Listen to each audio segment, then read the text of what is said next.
Once you've got some editing clients, it doesn't make sense for you to send hundreds and hundreds of outreach because you don't have the time. Instead, we want to hyper target the creators we want and have the highest close rate possible. So in this video, we're gonna get super tactical on how to send editing outreach that actually converts. If we haven't met, my name's Sayeef.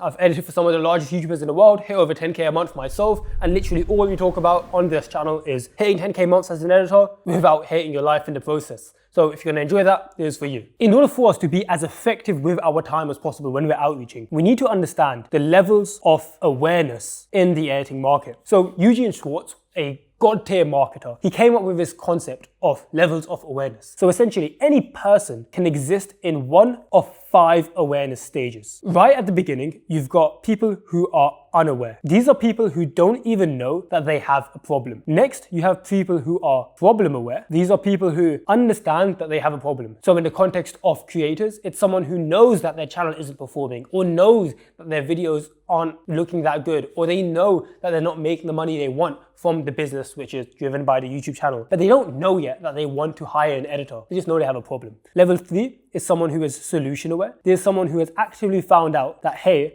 me hiring an editor will actually solve my problems. Then you have someone who is product aware / service aware. This is someone that understands that, hey, I know I need to hire an editor, so that's the solution. And I also know that this person is an editor, so they know that you're an editor. And then you have someone who is most aware. So while product aware people might be looking around, shopping around for different options, someone who's most aware is someone who knows they want you and they actively want to hire you over anyone else. That's someone who's most aware. This was typically manifest in the form of inbounds, so people coming to you to work with you. So every single prospect and creator will exist somewhere on this unaware to most aware spectrum, and it's important that when we are outreaching, we meet them where they're at. So very broadly, we can group this into 2 types of people. You have first half who are not actively hiring, then you have the second half who are actively hiring. And whenever you're outreaching, you always want to target the more aware people, so the people who are actively hiring, before you go ahead and reach out to the less aware people. The silliest thing you can do when you're outreaching is go find super cold leads, like for email or through Twitter or whatever method you are using, when you haven't even exhausted all of the people who are actively hiring already. In fact, we've seen anywhere from like a 3 to a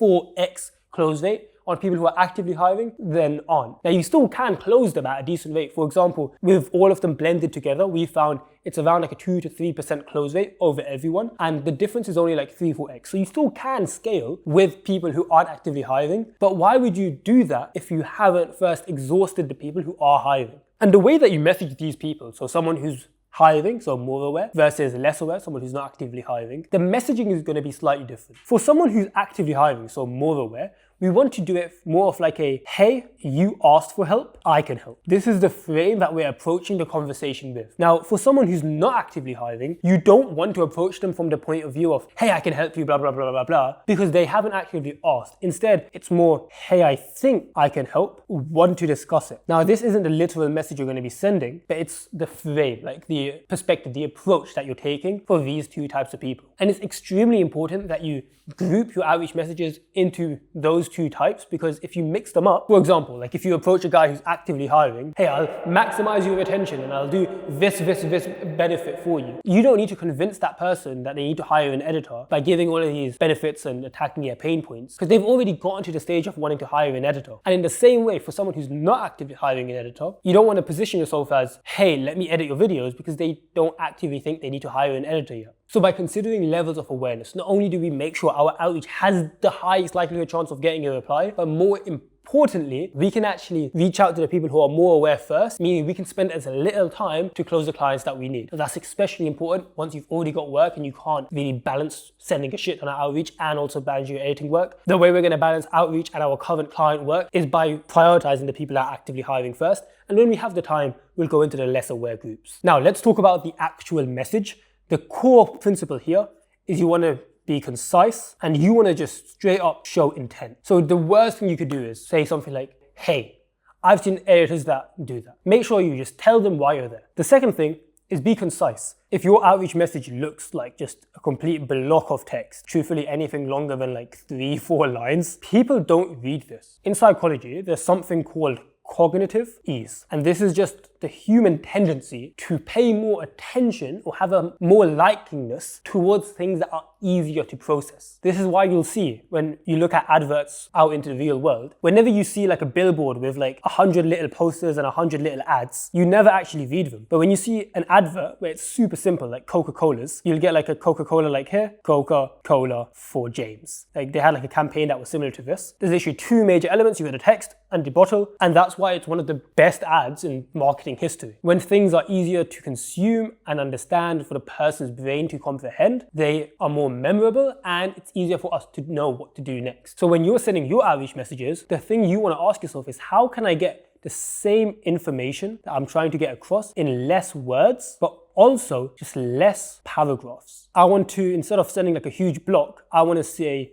okay, in my outreach message, can I summarize this entire section into just one little line, and then this entire section into one little line, and now this is my entire outreach message? Because which one is more easy to consume? If you had these two people that you've never seen before, are you going to reply to this guy or this guy who just sent 2 lines? The next reason so many editors' outreach fails is they don't have a clear CTA. In marketing, this is a call to action. And all that means is, hey, if you want to go to the next step, do this thing. For example, like this YouTube video, my CTA is, hey, if you're an editor who wants to scale, go in the description, click the link, book in a call, and we'll see if we can help. So that's a call to action, but I'm telling you to take next. Now, with your outreach message, there needs to be a clear next step. Like if you read your own outreach messages and you're like, wait, if I was a creator, I actually wouldn't know really what to respond to this. So that's clearly a problem, and it's going to hugely tank your reply rate on your outreach messages. So even if it's something as simple as like, let me know if you want to discuss it, or what I've seen personally crush is send a thumbs up if you want to discuss it further. What this does is they literally just have to double click, or they have to just send a quick thumbs up emoji, and we can take them into the next step of the sales process. But the reason we need to tell them what to do next is because if there's no clear call to action, people will default to just doing nothing, which in this case is just not replying to your outreach message, which we obviously don't want. So cool, your message is targeted towards their level of awareness. We're making sure it's concise, we're showing intent, we're making it as simple as possible, and we've got a clear call to action. What next? We need to make sure that we personalize. Now, in general, personalization will just mean that you have a way higher reply rate, and also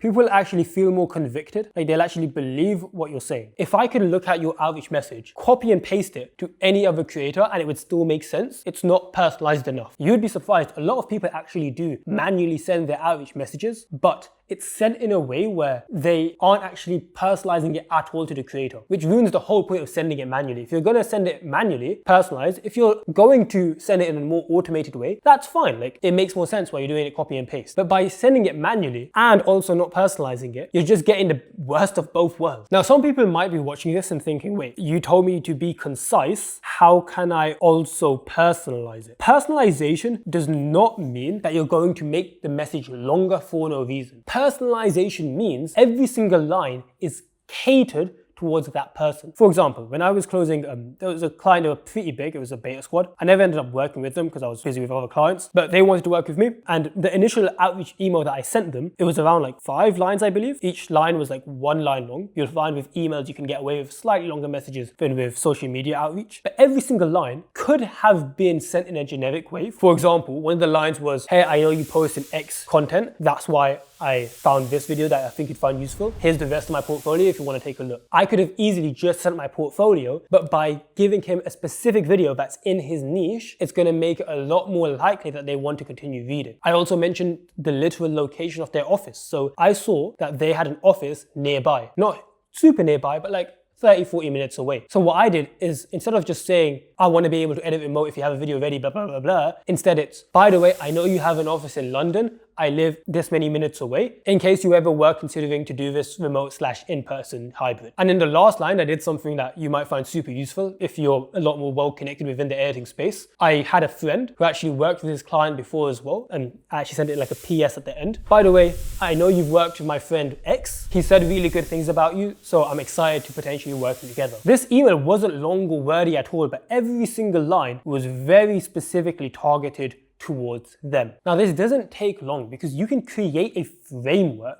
around this message. For example, like your framework might be, hey name, So that's the thing you personalize, obviously. Saw you post and then niche content. And then that would be like the first line. And then the second line, blah, blah, blah, blah, with like a relevant video here. So this is you like saying blah, blah, blah. This is my work, blah, blah, blah, blah, blah. Now here, this is a framework. Every single time you outreach now, you don't have to remake the entire message. All you have to do is change name, change the niche, and then change the link to the video that you're sending in. And the CTA could be like, just give me a thumbs up if you want to talk it further or if you want to see more of my work. By having just a few variables that we need to change, it saves us a ton of time, meaning we don't have to waste time just personalizing the whole message, but it also gets the personalization across so we can maximize our reply rate. This is what I call 80-20 personalization. It's what's the few things that we can do in order to get the maximum results from our outreach message. So this takes maybe 15 seconds extra to add into our outreach message, but it'll literally like 4, 5, 6x the amount of replies that we're getting. So now we've got the actual outreach message that we're sending. Now let me share with you something recently that we've been doing that actually 25x our overall reply rate over all the editors that we coach.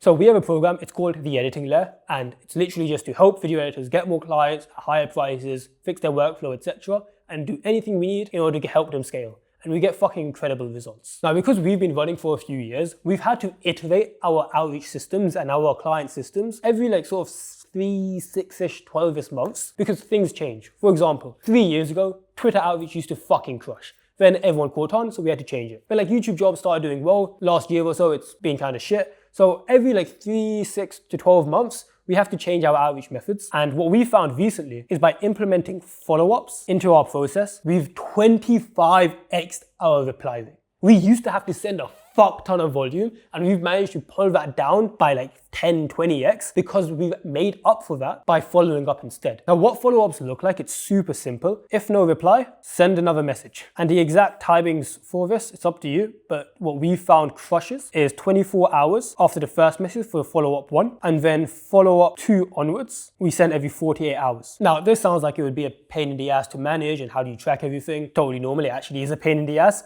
But what we do is we just use a sheet, like a tracker. For example, like this is a tracker that we were using in May. But what it does is it basically highlights every single time that someone needs like an interaction. So there's like Google Sheets formulas and stuff that basically tell us, hey, this person needs this stage follow-up, this person needs this stage follow-up, etc. And that just means we don't need to like keep in our mind when we need to follow up. We just need to look at the sheet once per day and it'll say like, oh, you need to send a message to this person. And it takes like 5-10 minutes a day, but 25x's your reply rate. So that is how you maximize your outreach reply rate. Truthfully, if you just want to close a couple of clients at like a couple $100 a video, you don't have to worry about all of this. These are the tactics that are optimized for closing like $1,000, $2,000, $3,000, $4,000 per video clients. That is what this is catered towards. The editors that I make my content for isn't like the super new guys where, oh, I'm learning how to import a clip, I'm learning how to do an animation. Like there's enough content in the world out there of how to do that. But what I found is animation content or here's how you get your first client. It's not what actually makes you money. What actually makes money is these tactics that I'm sharing on this channel. If you are an editor, you're good at editing, you know you want to scale, that's what my content is made for. If you want to see some of my paid products, you can go in the description, check that out. You can go click this video here, which is going to explain exactly how I close clients in DMs. I think you'll find it super useful because that way, once you got your replies from the outreach, you can actually learn how I close them. So go click on that video here.